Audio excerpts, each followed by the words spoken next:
First, I want to just start by thanking everybody who assisted on this incident on last Friday at Cottonwood Coronado Mall, to include the Albuquerque Police Department, the Bernalillo County Sheriff's Department, and New Mexico State Police. You know, I think it's important that we acknowledge that this incident shook the community to its very core. It was within minutes, and I was out of town, and I was just getting phone call after phone call of individuals or text messages asking me if I knew what was going on. Fortunately, we did have officers on scene and very close, and actually Deputy Chief Josh Brown was checking on a nearby protest when I gave him a phone call, and he, within minutes, was arriving on scene trying to figure out what was going on. And it's these types of incidents that really bring fear to some of our residents within the community. This is a major shopping center. This is the biggest shopping day of the year, and it's disappointing that the behavior of a few individuals could shed such a negative cloud on our city and all the work that's been done within Albuquerque.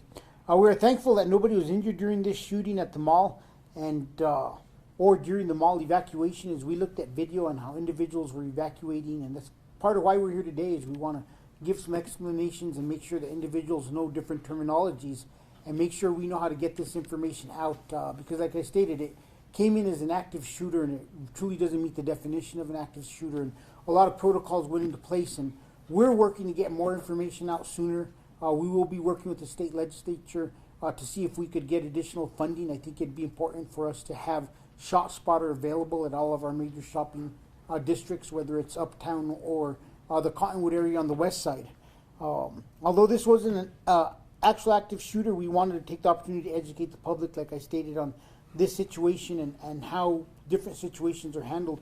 We actually saw video where the individual fired the shot outside of the mall. Individuals fled out of the mall through that door, which is probably not the safest of things for individuals to be doing, but I think that's just part of the hysteria and the things that were occurring at the mall at the time. And we want to make sure that people would understand and know what law enforcement is going to be doing and what law enforcement's roles are in these situations and how we handle these situations. And we have a couple of members from our tactical section here, and a former member from our tactical section, Mick Rowell and Josh Richards, will talk a little bit about that as we go forward. I also would like to reiterate that our officers will continue to respond to these incidents, and we'll continue to have a large presence in our shopping districts over the course of the holiday season. We stated that Operation Sticky Fingers would have officers in these areas 7 days a week, and we will continue. The people of Albuquerque are tired of the criminal activity that sometimes is occurring, and our officers will remain proactive and will continue to work hard to ensure that we continue to deter the criminal element.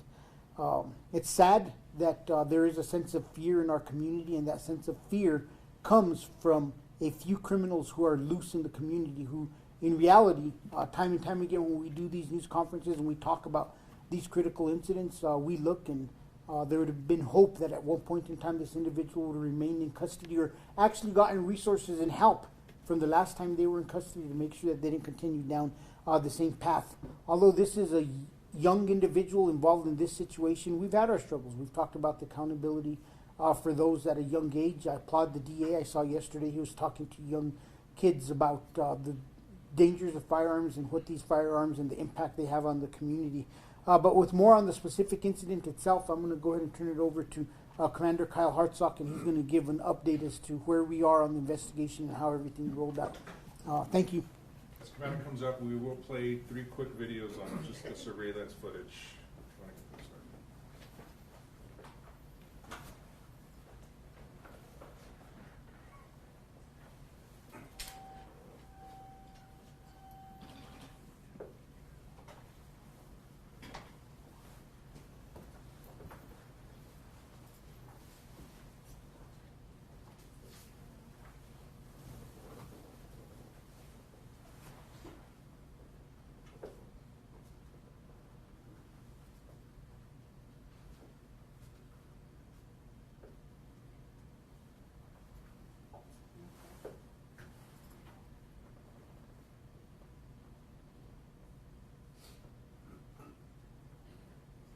Is there any chance you could back up just a little bit? Thank you.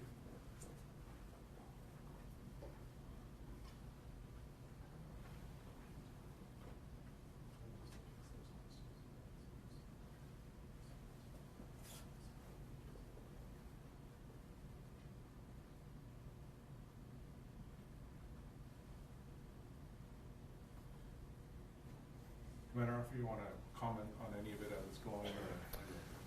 Yeah, so I'm Commander Kyle Hartsock in the Criminal Investigations Division. What the investigation's uncovered so far, and I think a lot of you have been able to read maybe the complaint, but 2 to 3 male juveniles, they all appear to be high school students here in Albuquerque, had an ongoing beef with one another, to use their terminology, disagreement, disrespect. They happened to run into each other. We're not sure if it was by coincidence or by plan inside Coronado Mall, and a physical fight broke out. The one difference, though, is that at least one of the individuals, the person we charged, brought a gun to this fight, and during the physical fight decided to pull the firearm out. So far, we don't have any indication from any eyewitnesses or the mall themselves, and Coronado Mall has been very helpful in this investigation, that individual that you just saw exiting fired the weapon inside the mall. He definitely pulled the gun out, he brandished the gun, and as Chief Medina mentioned, this is something we talked about with new legislative efforts to make that a separate felony crime of brandishing a firearm in a crowded public area like this, because it can cause hysteria. Right now it's not, it's a misdemeanor. One of the other individuals somewhat gave chase to the armed individual, which again, as Chief Medina pointed out, we would never encourage. So that's why you see him stopping at the doors, the armed individual looking back, is he is still kind of in a, talking crap back and forth with the other juvenile. As he exited the mall is when he fired the shot.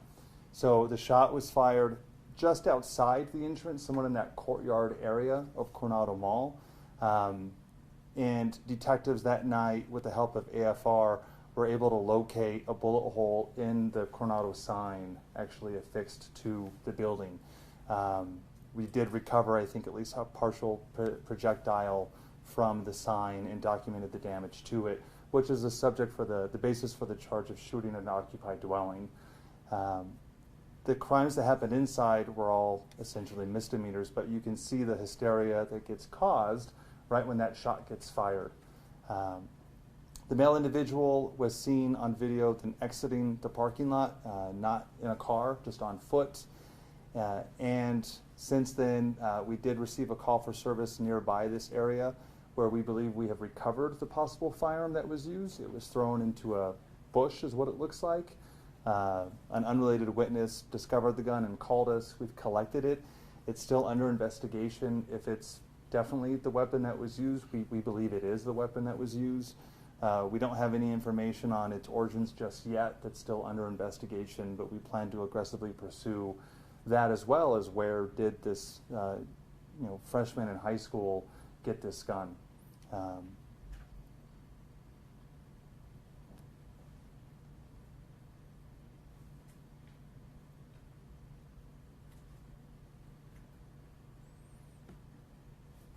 With that, I'll let Officer Rael or Lieutenant Richards really talk about active shooters and some of the behaviors that we ask the public to do, and the definitions of them, and what this was versus an active shooter.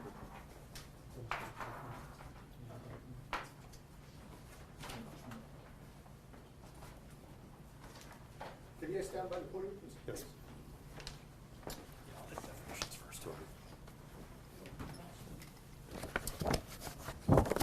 Good afternoon. Acting Deputy Commander Matthew Schmidt. So one of the biggest things that we really wanted to stress is the difference between an active shooter and a shooting that happened to take place in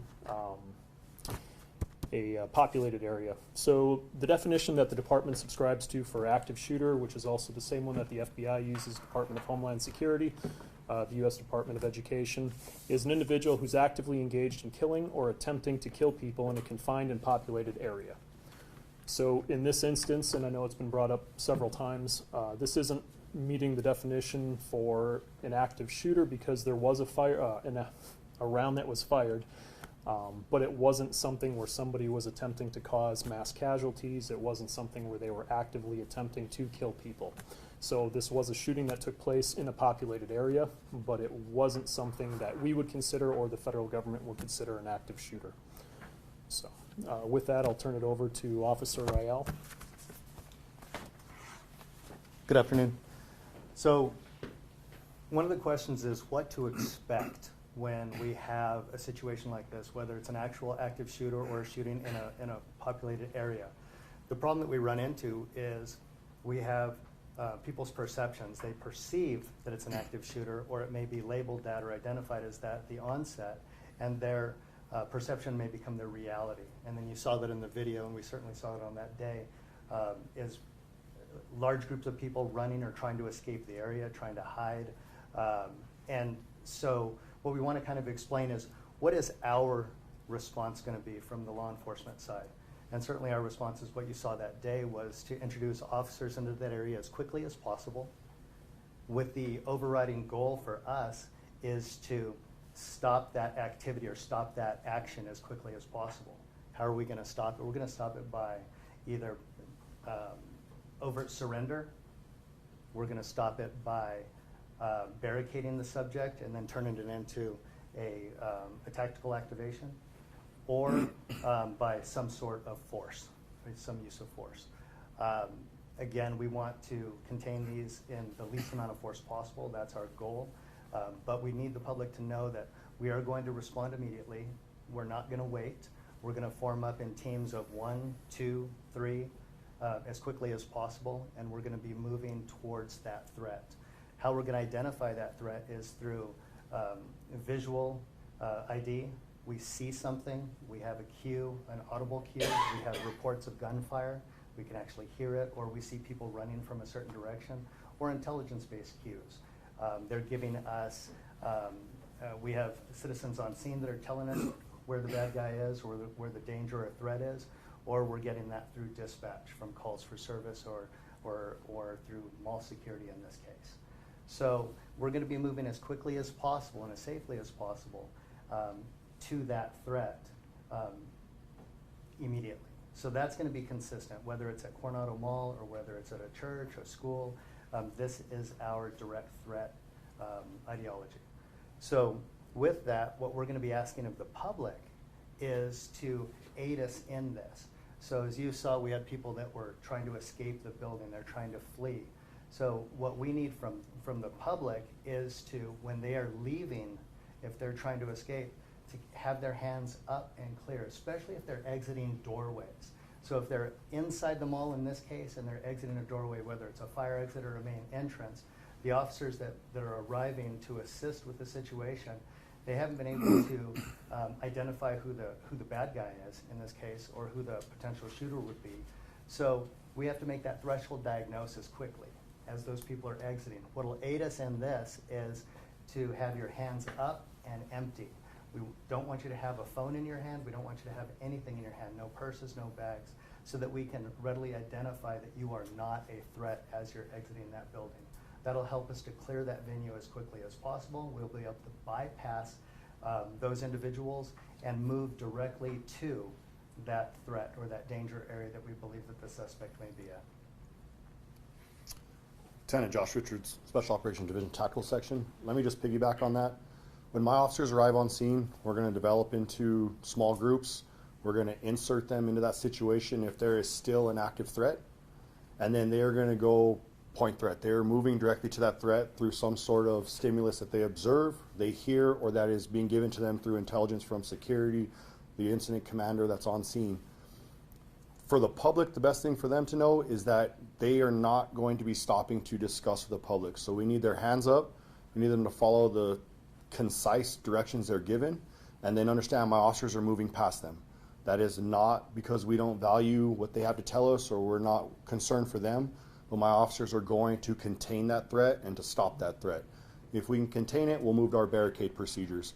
But just for the public, the biggest thing is to know that when we go in that environment, they're moving past you, so they're going to need ID you right away with your hands up and clear. They're going to give you commands on which way you need to continue moving in an orderly fashion, and then they're going past you. So that's the biggest thing for the public, just understanding our response in that situation. As far as Friday went, we were able to get there in a timely manner, understand things had kind of changed, and so my officers were staged outside. But if there was something for them to go do, that's how they're going to move in that environment, in small unit teams. Chief? Just a couple of things is, and I think it's important just to point out that we recognize and remember that the Albuquerque Police Department, our policy is we will not wait for additional resources. If there are active shots being fired, officers will immediately deploy. And I think we saw this in this incident that the mall was swarmed with officers within minutes. But that is our job, is to make sure that no other further life is lost if there is shots actively being fired. And the other part is, remember, this is a twofold process. Is the first thing is we want to secure the location, and like the lieutenant said, our officers are going to be moving through there quickly, and a lot of times people and individuals want to stop and give officers the information they need. That is not the time and place when our officers are going to be getting information. We will be following up with an investigation. You could always call 242 cops. We'll always have portals where video can be downloaded. But our first goal is to make sure that the scene is secure, that our officers are stopping any threats that may be there. And then we will move to an investigative phase, kind of how we did on this. And es muy importante que las personas en Albuquerque saben que si hay alguien con un arma y los policías piensan que ellos están haciendo algo, a otros van a entrar de una vez a ser cierto que paran a esa persona y no mata a alguien o va a hacer más cosas a las personas que están ahí. So I think it's important that, we talk about that our officer's goal is immediately stop that threat, and then we will pick up the investigation part afterwards. But with that, two more videos. Show of officers.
In this next video, we actually had officers in the mall and responding to a shoplifting report at Dick's Sporting Goods. So he just happened to be walking through. You'll see the reaction of the people.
So I apologize, the videos are choppy. We are going to send it out afterwards, so you'll have access to all the videos that we showed today. One final thing, I just want to talk a little bit about the role of the media and the role of communications after this. I was on call that day and I put out the first tweets. We do want to encourage everyone, the public, if they're looking for information, which a lot of people were, our Twitter account will be the main official kind of access point for the public. So if you can convey that to the public, and we'll put that out as much as we can. Obviously, I do put out a news release that goes to the media, and our first concern was, what I got from the command staff was that there was no active shooter at that point. They wanted to get that point across, so that's why I led with a tweet saying that. At the same time, I know there were a lot of other tweets and other social media going out that there possibly was an active shooter, or a lot of different things, and I just urge everyone to be really careful, and we need to be careful too, because If we say that, and if it's said over the air, we heard on the radio, and it was called in as a possible active shooter, it doesn't mean that it is, and we risk alarming a lot of people if they see that and they see it somewhere else and their loved ones in the mall or whatever the incident is. So if we can just really be careful about that, check with us to see what the situation is, and we'll confirm it. A lot of times I usually slow down things a little bit when I get calls from dispatch and we think we know what's going on, but we don't know. So we want to make sure and confirm with everyone who's on the ground before we put information out to the public. In this case, we also wanted to alert people. If there was an active situation, we also want to get that information out. So it's a balancing act on our part. I know it's a balancing act for the media, but always kind of consider the ramifications to the public who don't really know what's going on.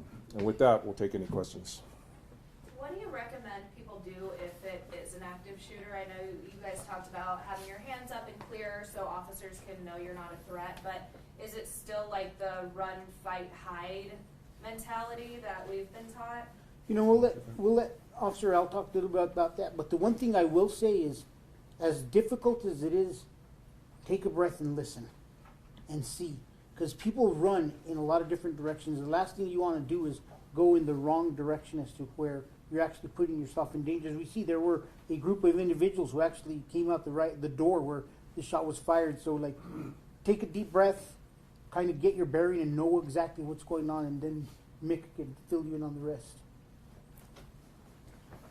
So when we talk about run, hide, fight, I'm going to speak in general terms because they're going to be site-specific or location-specific, and also it's going to deal with the age and the amount of mobility that the people within that venue have.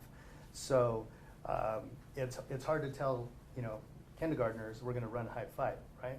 So, but in a mall setting, we're going to have the spectrum. We're going to have people that are that have some sort of exceptionality that doesn't allow them that mobility. Or you're going to have young children that might be separated from adults. So each one of those venues is going to be something different. As far as run, hide, fight, that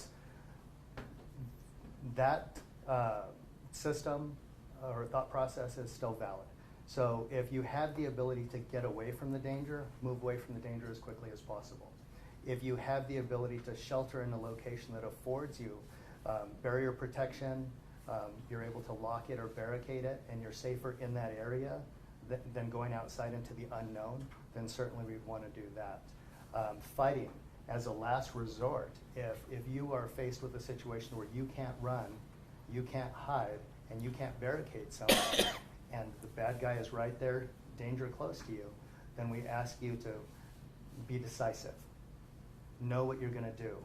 Use all of your energy, all of your force to try to overpower and overcome, and use whatever objects are available to you, whether it's a fire extinguisher for a distraction, or a chair, or a computer, something like that. So when we talk about run, hide, fight, we want to use all of those tools that are available to us, which would include venue-specific things like locked doors or hardened doors, darkness, things like that. Thank you. And just one reassurance for the community is we did recover a firearm like Commander Hartstock stated. If we do find an origin of that firearm and we find that that firearm wasn't properly secured as it should be under new state law, we will be charging individuals. It's just a matter of finding out if we could determine where the firearm came from. There's a number of places. It could have came from the streets. It could have came from the home. It could have came from relatives. So we're working on that, and once we have information, we will update the public on that. I'm sorry, sir. I didn't know if I got your name and title. I'm Acting Sergeant Mick Rael, How do you spell it? R-A-E-L. And your first name? Mick, M-I-C-K. I do have a question about, similar to what Cassie asked, but for individuals that are in that situation where their first instinct is to call 911. Obviously, the dispatchers were very busy in that moment, but people were reporting active shooter. What, I guess, recommendations would you give to people in those situations to try to clearly give what they believe is happening and for it to not, I guess, create those false alarms? The number one recommendation I have is I go back to take that moment to really breathe and look and see what information you have. If you have a vital piece of information at that time that 911 needs to know about, I'm hearing shots, I'm seeing an individual, he's wearing a black shirt, he has a gray gun, that information should be relayed to dispatch. If you're not seeing or have any information that dispatch needs to get, you could always report this at a later time. But one of the biggest issues we see during situations like this is we get criticism. I couldn't get through with 911. Yeah, no doubt you couldn't get through with 911 because we only have so many operators, and when there's hundreds of people calling, you're not going to get through. So we ask that you try to preserve those lines for emergencies. And remember, if you see something that you could report that police need to know, go ahead and make that 911 phone call. If not, evaluate your situation and see what is the best for you to do with your circumstances. You may have an elderly person that can't move. Will do one thing compared to somebody else who could quickly move and get out of the situation. Great. I have one other question too. I know the weapon that was recovered is being tested, and you guys are trying to figure out whether it was the same weapon and where that came from. About how long does it take to find out something like that? We're usually at the mercy of ATF. The origin checks are sent through the federal government, and they assist us in this. And sometimes it's a week, sometimes, Kyle, 2 weeks. So we're just waiting to hear back from ATF. The gun can be tested rather quickly with the shell casing to see if it matches any other shootings. And have we tested that? We're still testing it, and even when we get the results back, it's still going to be under investigation because it's not always a clear fit once we find out who purchased the gun. In the back. So Then by I'll now come. you've probably seen the interview the parents gave out. Do you guys have any comments on what they said, that their son supposedly was a victim of bullying, that they don't know where the gun came from, and that supposedly the gun might have gone off in an accident? We will reserve our comment to one very narrow focus. There's never an excuse to carry a firearm. There's never an excuse to confront individuals in a public setting with a firearm. There is no reason a 14-year-old should have a gun. If your child is being bullied, please reach out to the Albuquerque Police Department.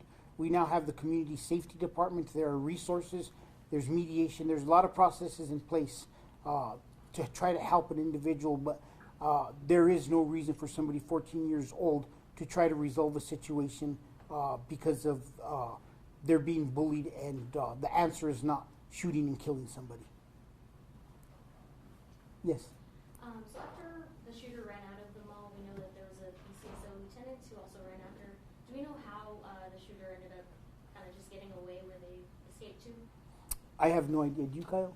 Well, I mean, they just lost sight of him. It's still under investigation what happened next.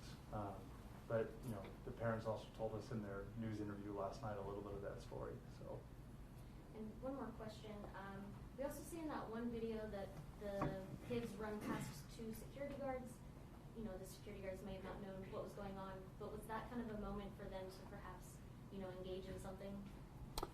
I'm not aware of the security guards and what their piece was. Have you guys been notified about I that? think the security guards were responding to the physical fight that was happening, but, you know, we wouldn't expect the security guards to openly intervene with an armed subject necessarily. That's a much more dangerous situation than most of them are trained or prepared for. What role did social media play when trying to identify the suspect? You know, I've been a big proponent of releasing information, and this goes back to the shootings in the Muslim community last year. There was a debate for about 24 hours between investigations, and at one point in time I went to then Commander Vega and I said, you have 24 hours to either find this car on your own or I'm going to have it released to the media. And we had great success, and this wasn't even, and we've seen it over and over again. The case with the 11-year-old outside of Isotope Stadium, that case was solved by releasing all this information to the media and to social media. So I really believe in the public's being the eyes and ears for the Albuquerque Police Department and helping us solve crime. And I don't think this was even a question. I remember getting the phone call, like I stated, I was out of town, and I talked to Acting Deputy Chief Vega, and I told him we will work this case tonight and nobody will go home until we have some answers.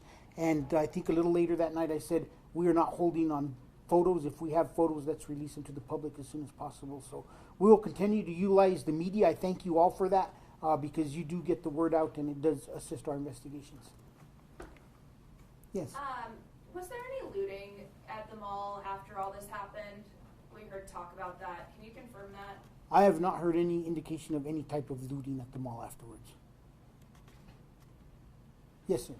I know it's a chaotic scene and witnesses think they heard numerous shots. Can you just confirm that there was one shot and there was not any other shots? The evidence we have gathered, the information we have at this point in time is indicating one single shot fired, and we have no other information, no other evidence indicating otherwise. It doesn't mean that we won't find or come across something later, or a video may surface later that would challenge that, but as it stands right now, one shot fired outside of the mall. You mentioned they were high school students. Do you know what high school? You know, school? We do. It's an APS high school. Any further than that, or? I don't know if it's gonna complicate the investigation at this point, so I'd rather not say. It's a good thing we asked him, I probably would have said. Any other questions? Okay, thank you. All right, Everybody else thanks. got the links.